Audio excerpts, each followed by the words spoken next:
Thank you, Yusia, so much for the kind introduction, and may I extend a very warm welcome to you, ladies and gentlemen, in this opening session of the Talking Galleries Symposium. I would also like to welcome Julia Peyton-Jones. It's a great pleasure for me to be on a podium with Julia. And of course, I think I can speak for Julia in saying that we are both extremely happy to find ourselves in the spectacular city of Barcelona. No complaints there. Yes. So my guest, Julia Peyton-Jones, requires no introduction. In fact, her full name is Dame Julia Peyton-Jones. She led the Serpentine Galleries for 25 years, and during that time, she and her co-director Hans-Ulrich Obrist transformed it into one of the very closely watched museums and cultural institutions of the Western world. And of course, one of the high points of Julia's time, extended time at the Serpentine, were the summer pavilions that every summer she and Hans-Ulrich commissioned from a different artist or architect. And these were temporary, and they were up for a few months, and then they were taken apart and sometimes found new homes. And so, of course, I'm sure you've heard of the Serpentine Pavilion. This is one of the many legacies of Julia when she was at the Serpentine. Of course, now Julia is in a very different place. She is Senior Global Director at the Gallery Thaddaeus Ropac in London, Paris, and Salzburg. So she has moved from the museum world to the world of the commercial gallery. And in a moment, we're going to find out from her how she experienced that transition. But first, a very, very brief little anecdote from me. When Julia was at the Serpentine, she was one of the very few women at the top of the British art and museum world. It was a pretty lonely landscape at the time for women. And the other woman in the landscape, of course, was the late great architect Zaha Hadid, who was a friend of Julia's, dear friend of Julia's, and dare I say, someone I grew to know and appreciate as well.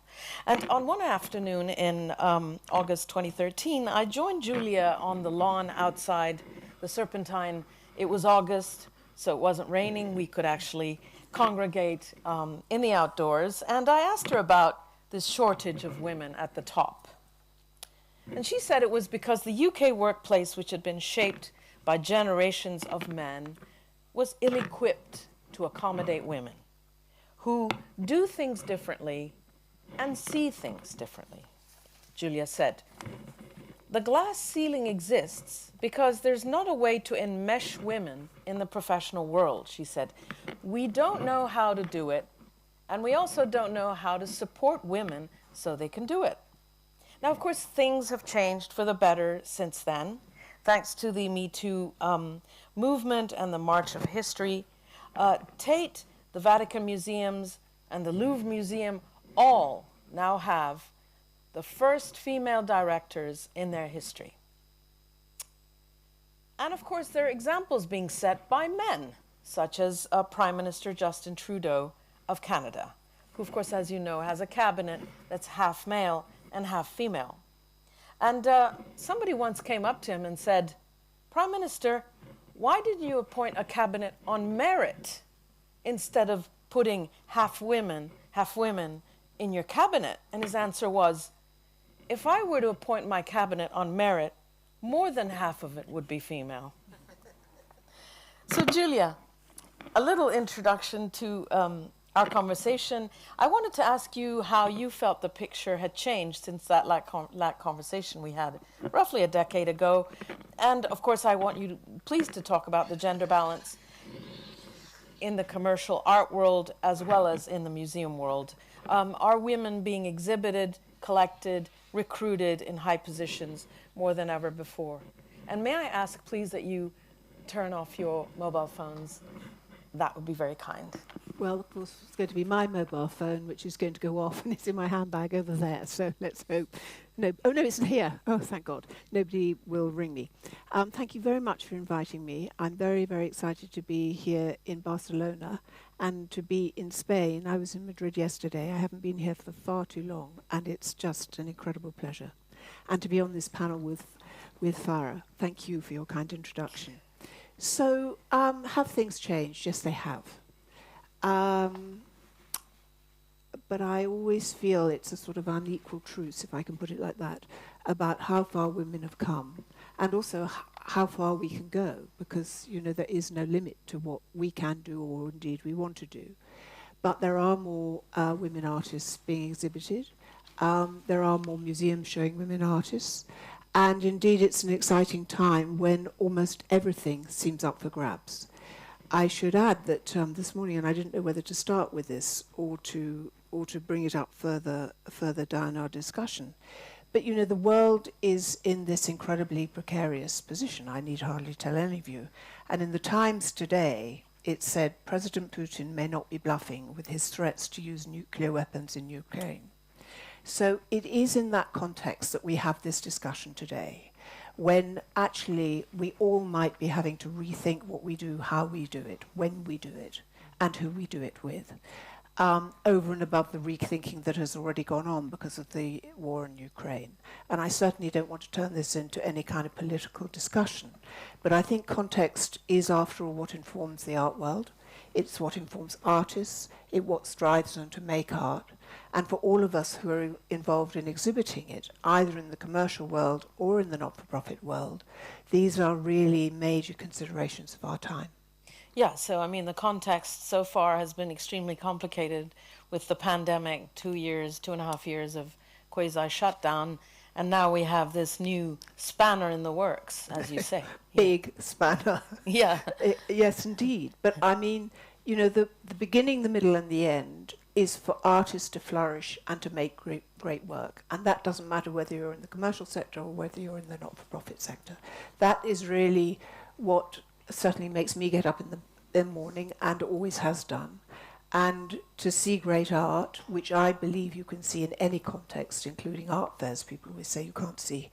It's difficult to see art in art fairs. I don't actually believe that. I think you just have to look differently and make more effort. But this is an extraordinarily exciting time in which we live. Yes, so let's put Vladimir Putin to one side, because that really is the kind of loose cannon, as it were. We don't know what he's going to be doing, and so we need to concentrate on factors that we control. I just did want to ask you about this gender balance, which we were talking about. How do you feel as a prominent woman in the art world before and now? How does it look? Is the landscape still deserted, or are you finding many more women, in your world? There are many more women, but there were also, I've always thought there were women to engage with, women who make very important contributions. There are more women now, and colleagues, artists, curators, directors, and what can I say? It's wonderful to have colleagues who can share things in a context that might be more difficult otherwise. So you have seen progress, definitely, in the last decade. I have seen progress, but I'm cautious about progress. This is ongoing. This is not done by any means. And if you look at the city, there are still not enough women in really senior positions. In the financial district. In the financial district. When I was growing up as a young curator, or as a baby curator, as Gilbert and George would say, Joanna Drew was my mentor. She was my art world mother, and she was in a position of incredible power. She was director of the Hayward Gallery, director of the Serpentine Gallery, director of all arts funding in England. I have 5 sisters. It's a completely matriarchal family. So for me, women rule. They always have done. So I appreciate that not everybody has my experience, but I think I'm more forgiving of a world that is does not privilege women, because I was brought up in a situation which did. I see. So I guess, you are optimistic and you're seeing progress around you, so that's good. Yes. I would like to open this to questions sooner rather than later. So if some of the women in the room and some of the great female professionals we have here have their testimony to bring, we'd be happy to hear it. So I also wanted to talk about this pandemic, which we touched on, which is such a big part of the story. The art world is pretty much emerging from 2.5 years of this scourge, which has killed many millions of human beings. I just wondered how you view the situation now as a senior executive at Ropac. You may want to turn the sound off that. As a senior director at Ropac, I was wondering, how you saw where we are now. In other words, are we in a better place, or are we still catching up? I think we are still catching up, although a lot of catching up has been done. But the one positive thing that came out of the pandemic was that people used technology. Collectors who'd never really engaged with it. I mean, there were always people who were extremely well versed in technology and used it to not only keep informed but also buy art. But there were an enormous number who didn't. And that has made a massive change. And also how galleries use technology. So in terms of an opening up and an opportunity, fantastic. But of course, the impact has been severe. Certainly not in the not-for-profit world. In the gallery world, less so, insofar as coming out of the pandemic, not only did people buy during the pandemic, not as much, but coming out of it, people have had a sort of liberating moment of let's engage, we've been cooped up for all this time, now we want to go out and we want to engage and we want to buy art. And, art operates in many different ways, as we all know. One of it is to reaffirm the life-enhancing qualities of being alive, in this extraordinary world in which we live. But it is also about, if you are in a privileged position which you can collect in, being able to choose wonderful works in which to live with. And people are doing that. I mean, I think, there's a great discussion, certainly in the UK, about the Paris UK London axis, which maybe you're avoiding here. No, we're not actually. I'm going to be doing a panel on that. Okay, well maybe we can touch on that because I've got. Please do. I've got a few figures. Yeah. But the thing about the art world is that everybody grazes. So what's absolutely of the moment now, this minute, may not be of the moment in the next year, next 6 months, or next 5 years. And in a way, that is because the world changes, particularly now at such an incredibly fast rate. If the art world wasn't reflecting that, then there would be something wrong, in my view. Yeah. So, London I was lucky enough to be around, starting at the Serpentine, when the YBA's Young British Artists came to prominence. That changed the UK art scene overnight, really, almost, and made London, from being in the backwater that you can hardly imagine, to being a focus. And it was a marvellous moment, and it took really 10 years for London to reach cruising altitude, but once it got there, thank God. And it has stayed really for a long time. And if we need to fight hard to keep it there, all to the good. I mean, it's a competitive world we live in, whichever sector you're involved in. And I think that's really where we are now. Although in financial terms, my figures tell me, ladies and gentlemen, Yes. that the UK art market was 9.9 billion in 2020 compared to 3.1 billion in France. So London as a financial centre, quite apart from art, is a recognised thing. What has been... So that's London as a financial centre is 9.9 billion? No, it's the art market. The art market, 9.9 billion versus 3. Yes. They're figures of 2 years ago, and I'm sure 1.5 years ago, so that it would be interesting to see what they are now. But of course, what has been incredibly difficult is Brexit, and that has put a curveball, another one, absolutely in a very difficult way. Mm-hmm.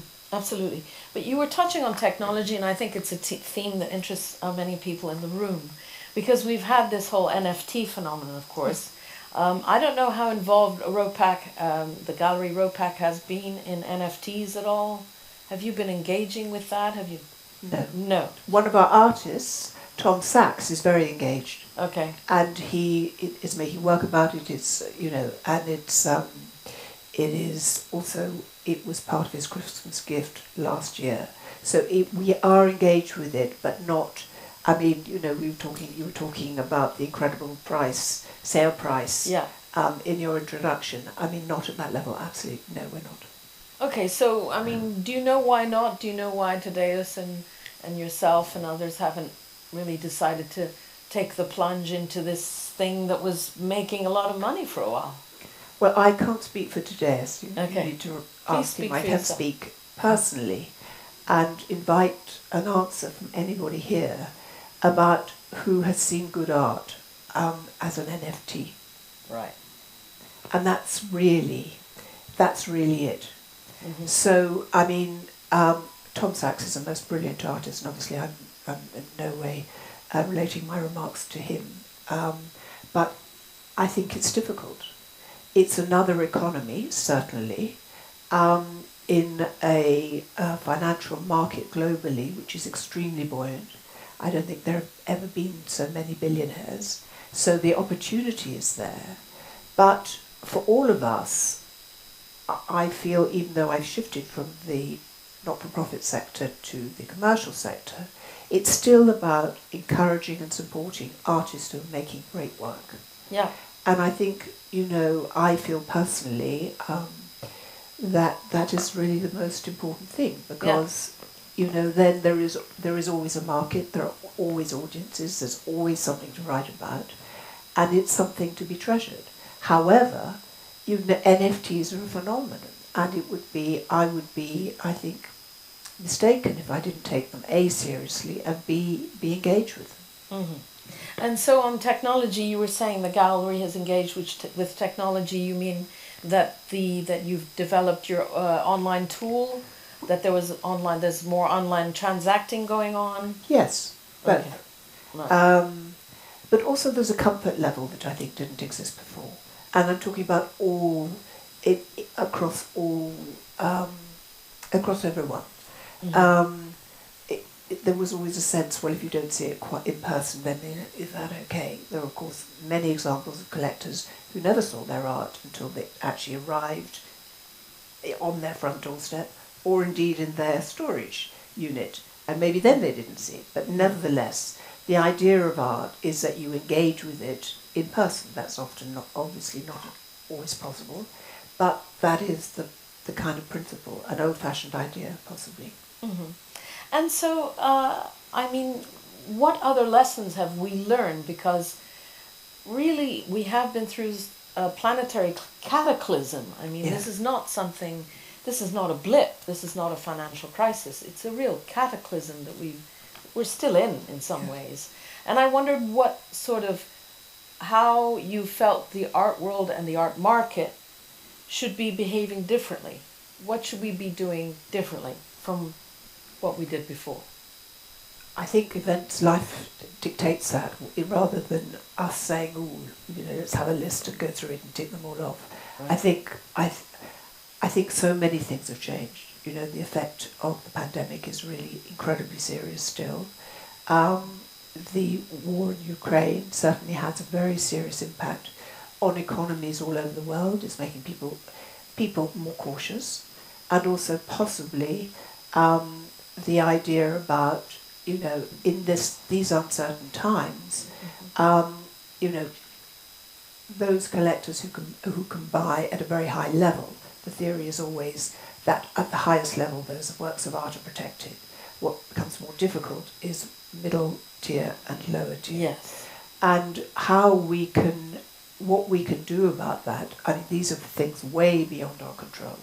But I think that idea that still, at any point in time, that anything is possible is something that I believe in, either commercially or in the not-for-profit sector. And this is as true now as it ever was. And in terms of the digital offering, that's incredibly important. In terms of making the work available and engaging ever wider publics. I mean, it's interesting that the art world still has a lesser share of the arts industry than, say, film or maybe, well, film particularly. And, you know, we are still relatively young in that sense. You know, the arts industry is a global phenomenon, and it's, you know, it's solid as a rock. So therefore, how do we enhance our place on the rock is really what I say. And I know that's what you're asking me, and I'm not entirely answering it, because I think it's really difficult at this point to see clearly where we might go, because the landscape is changing at such an incredible rate. So the trick, if you like, or the solution is to be inventive about how you engage with your clients, how you can communicate what you do, and also with art fairs. I think there are 36. Somebody will tell me that's wrong, but there are huge numbers of art fairs, and coupled with biennales, and I know one of the interesting panels later will review that. But the opportunity to see art has never been greater. Mm-hmm.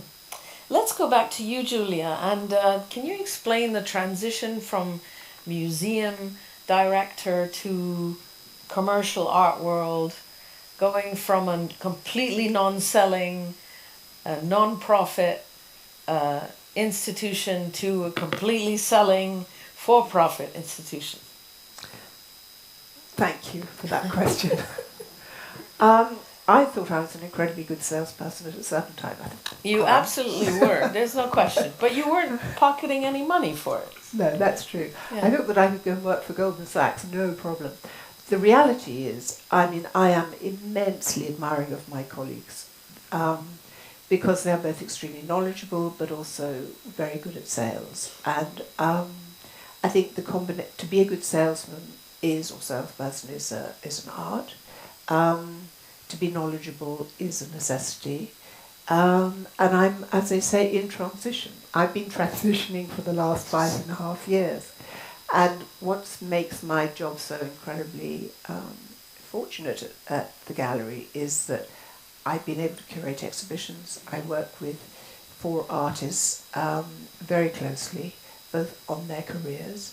My job is to support them in whatever way I can, but also to encourage them to expand their practice, obviously.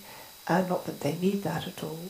To sell art and to work on special projects. And sooner after I got to the gallery, I realised that Senior Global Director was a bit of a grand title. And so I immediately got them to change my business card by putting : special projects, because I thought that would give me a little ease my immersion into the commercial sector. But it is fascinating, and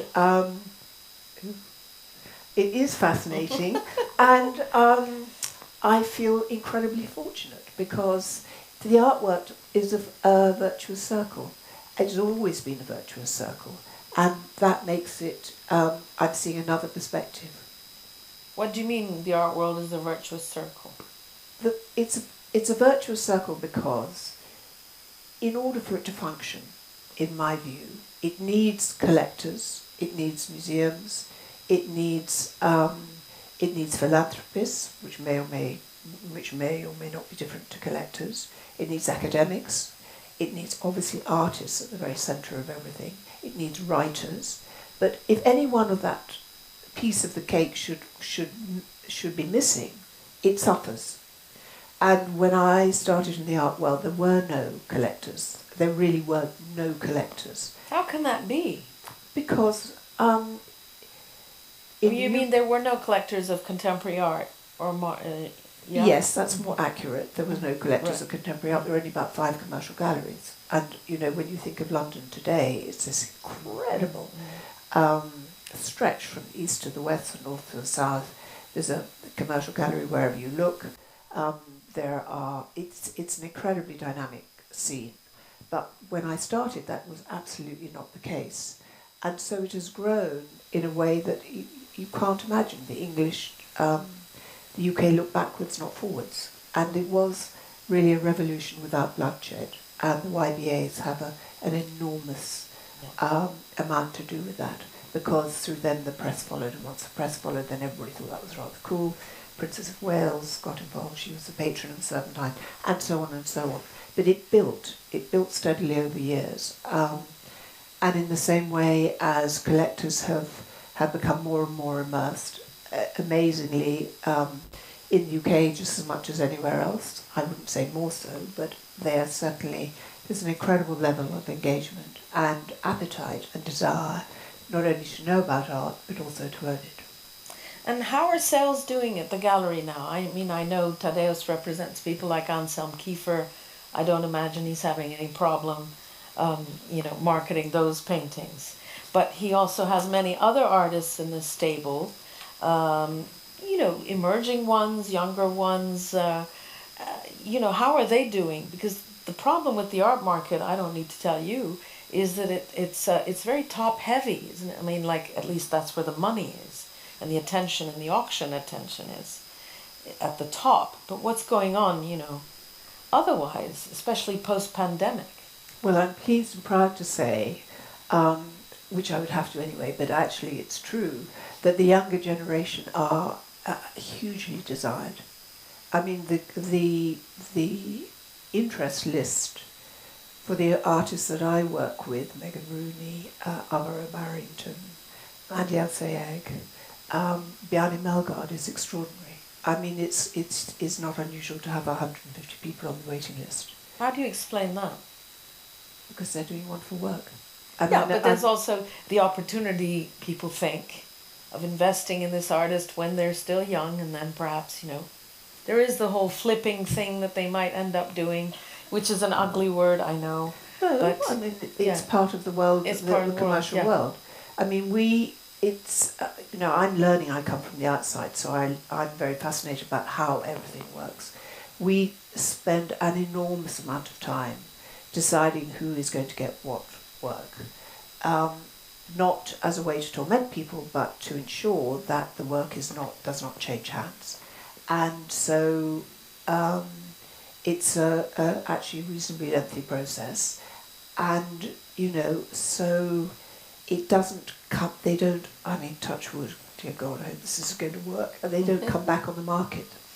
And it's really important they don't, because it's not helpful. So 150 people on the list of, the people who want to buy Alvaro Barrington, who I interviewed for the New York Times, absolutely fascinating and wonderful artist, Mandy Al-Sayegh, and some of these other names how do you pick which one gets the work? Well, I mean, it's a nice problem to have. It is a nice problem to have. It's these are lengthy discussions amongst my colleagues about, their collection, their support of artists, and that's really what it comes down to. Right. And also, if somebody doesn't get a work of art who has been maybe collecting with us for a long time, who is absolutely eligible to buy a work, then there are also other shows coming up. So it's not as though it's a once only, and if they don't get it this time, they can never get it again. So it's, you think in the long term. That's true. I'm going to ask a couple of more things, which are of great interest, I'm sure, to our audience. But I also really want you to start thinking of some questions, because we want to make the session more interactive. Julia's not here every day, and I'm sure there are many questions that you'd like to ask. So I don't know where we are on time, how much time we got left. 15. Okay. So I will rush through my, you were mentioning Brexit and everything, and just briefly, if you could say how Brexit has been I suppose harmful, as you said, to London and its status in the art market. Well, I mean, costs have just escalated beyond. I mean, that's really... I didn't support Brexit. Some people that I know and admire really did, but I didn't. And it's a flipping nightmare. It's a nightmare because, we're part of Europe, we're a tiny little island, and why would we cast ourselves adrift? I don't get it. But anyway, we did. And the cost now to transport work are 3 times higher. And, you know, if you're a small gallery, it's bad enough if you're not a small gallery, but if you're a small gallery, this is crippling. And the danger is that it might change what is seen, because you just can't send things around the world. You can't bring in art that by artists who are working outside the UK. And paperwork is just logistically much more complicated, and it doesn't make sense. However, you know, in moments of, I've always found personally, although in moments of difficulty you have to, you know, necessity is the mother of invention. And, but we've also got a gallery in Korea, and it's interesting that Asia has taken over from the UK and is now in second place after the US in terms of market and market share, which is, of course, telling. And I didn't go to Frieze in Korea, but I heard it was absolutely fantastic. But coming back to Brexit, I think it is challenging, and it's going to take time for that to settle down and for the UK to find its feet again. Yeah, and my final question before the audience intervenes. We just lost Queen Elizabeth II after a 70-year reign. I wondered, was she... did she make you Dame Commander of the British Empire? I mean, was she the person from whom you received your honour? No, she wasn't. She wasn't. No. But I imagine you must have met her over the years and had exchanges with her. Exchanges, no. But I did meet her, yes. The Princess of Wales was patron of the Serpentines. So yes, I was going to mention. Positions you in a certain camp. Yes. However, I have met the King and previously, and you know, the involvement of the royal family and the Princess of Wales changed, in my view, changed the view about art in England 100%, because nobody liked it any better when I joined Serpentine. It was really nobody liked contemporary art. However, because she was involved, it meant that the Princess of Wales. Yes, it meant that people then didn't like it any better, but they engaged with it. And of course, you know, the royal family. We don't have President Truss, who is our new Prime Minister. We have King Charles, and I leave it to you to make up your mind which you would prefer in a revolving doors of prime ministers that seem to be what's happening in England for the moment. And but you know, as a role model for women to work, you hear of women working up until the point they have a baby. I've never heard of anybody working up until 2 days before their death. You know, it's a remarkable achievement. And I think the outpouring of respect first and affection after her death was an extraordinary thing for the country. And I think just we talked about women, that was your first question. She is the ultimate role model of being, you know, a long-standing figurehead who navigated all the different twists and turns in the road. And as I say, as a working woman, was an exemplar, certainly to me. Fantastic. Do we have any questions in the room? Yes, please. If you could introduce yourself. Hello, Marek. I'm Marek. If you could introduce yourself, full name, and give the institution you work with. I'm Marek Klaassen. I'm from Artfacts in Lindau. Julia, we've been in the car to Hayward Festival, I think. Yes. Long time ago. Hi, how are you? Fine. So I have one question, because you mentioned Zaha Hadid, and yeah. I know Farah. So, and you spoke about women. So, what about Persia and Iran? So, do you think that this is something that is good? What is happening there, this revolution that is coming up? And also for the case of women? And how would you then, do you engage with artists from outside of, let's say, continental Europe, America, from, how do you find artists there? And do you think that these artists are represented enough? And especially female artists? And also I would like to relate to Persia, what's happening there, and the cause for female artists. Well, it's a very good question, and of course, you know, you look around the world and there are pockets of atrocities almost wherever you look. And this is a tragedy that in 2022, your very good question should be addressed, because, you know, how is it that after all these centuries we're still facing war and famine and terrible, terrible disasters on a regular basis? And also we have talked about climate change, ecology, which is a very pressing issue today, and for the commercial world just as much as any other world. It's something that we need to address because we have a collective responsibility. I said this with no pride whatsoever. I am not active personally in supporting the women of Iran or the women of Afghanistan or any of the other women who actually need all our support at any one time. And I think what's so interesting about the art world is that it is global phenomenon. And I feel quite unequal, personally I'm talking about obviously, quite unequal to the task of being well informed about art across the planet. So the answer to your question is no, of course. I personally am not doing enough. I can't speak for the gallery, I don't think that's quite appropriate. But it is time, I think, that all of us really, I've known to myself more than anybody else, paid really more attention to see what is possible.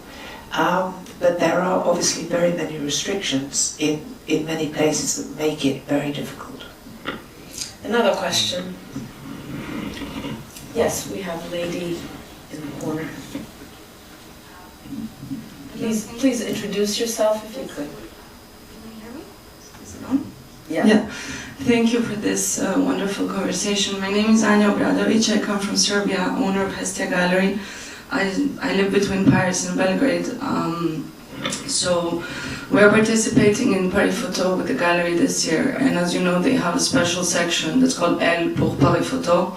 So I think that's a great opportunity to kind of showcase women photographers and empower them or put a focus on them.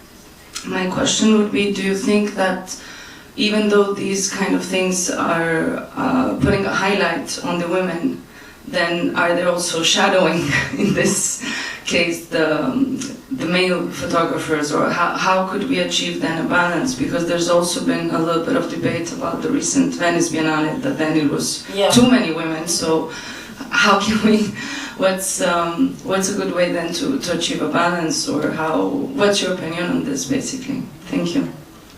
Like how we're excluding the men now by paying too much attention to women.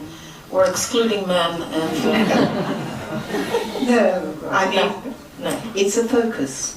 I don't see that. And even if it was true that men are being excluded, which I don't think is the case, but let's say the Venice Biennale, the proposition was that it should be a Biennale focused principally on women. So obviously they were excluded, and I think it would be very difficult for a curator to propose a Venice Biennale focusing only on men. So I think that possibly won't happen. Actually, it did happen. Did it? I did stories on this, and in 1995, I think there was a Biennale that was 90% men. Well, in the early days... We almost got to 100%. Yeah. There were shows... Anyway, that's another story. Yes, but we are where we are now, and I'm less worried about that, because I think the recalibration will come quite naturally. And also if we're all informed by the work, you know, what is being made, then there is a balance in that. I think it's appropriate that women are privileged until the balance in general, naturally, it gets realigned. And in curating a show, one of the challenges, as always, is not to create a balanced view exactly, but to create a nuanced view. And I think nuance is so important in the art world now, and particularly we haven't talked about technology, when so much of what you read online is black and white, it's a black and white response. So I'm not so worried. But I went to Belgrade recently to see the Irvin Worm exhibition. He is an artist that we represent. And it was a fantastic city with wonderful galleries and museums. So thank you for having me when I was there.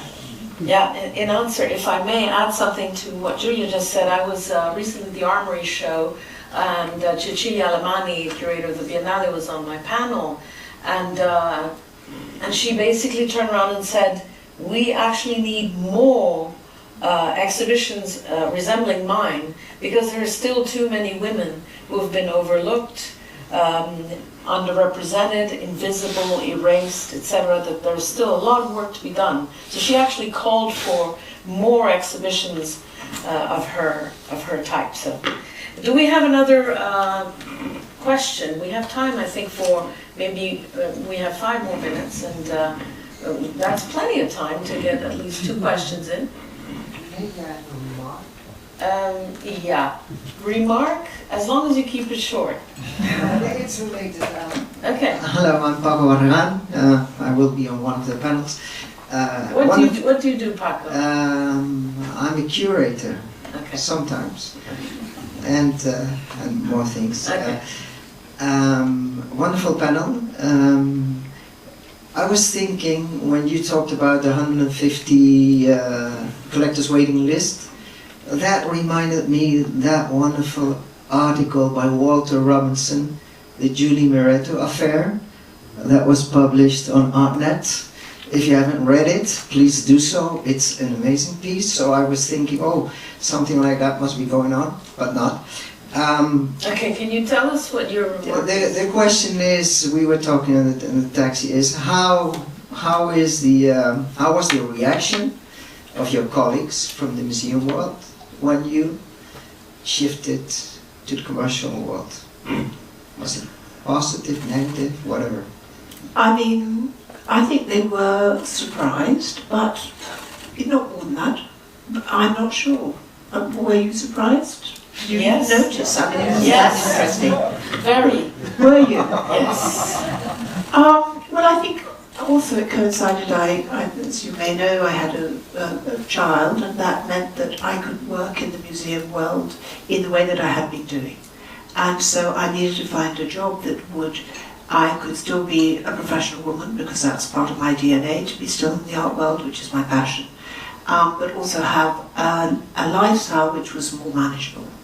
And I think Thaddaeus has the most wonderful artists that he shows, but that's true of many commercial galleries. So I feel it's an enormous privilege, and it's an enormous privilege to look at the art world from a different perspective, because it's as I said earlier, we all need each other. You can't take one section out and think it's all going to sustain itself. It won't. And when I was at the Serpentine, we worked very closely with our colleagues in the commercial sector, and we wanted to show their artists, so that the relationship was positive and strong and collegial. What does Pia, your daughter, think of you being in the art world? Does she care about art? Or? Well, she's very funny, because I did a book last year, which was a daily visual diary of our life together. Of drawings. Of drawings, exactly, my drawings. And so she says, Mama, you're an artist and you're a builder, because because of the pavilions, and because I have a hard hat with JPJ on it. And then she says, because I'm a visiting professor at the Royal College of Art, I'm a teacher. So she finds this an absolutely wonderful concoction and threatens to bring me into her school to teach her and her classmates, which I think won't be a good idea. Yeah. Well, I mean, you are a wonderful concoction, and it's been absolutely delightful to have you. Thank you so much, Julia, for accepting our invitation to Barcelona. Thank you very much. Thank you.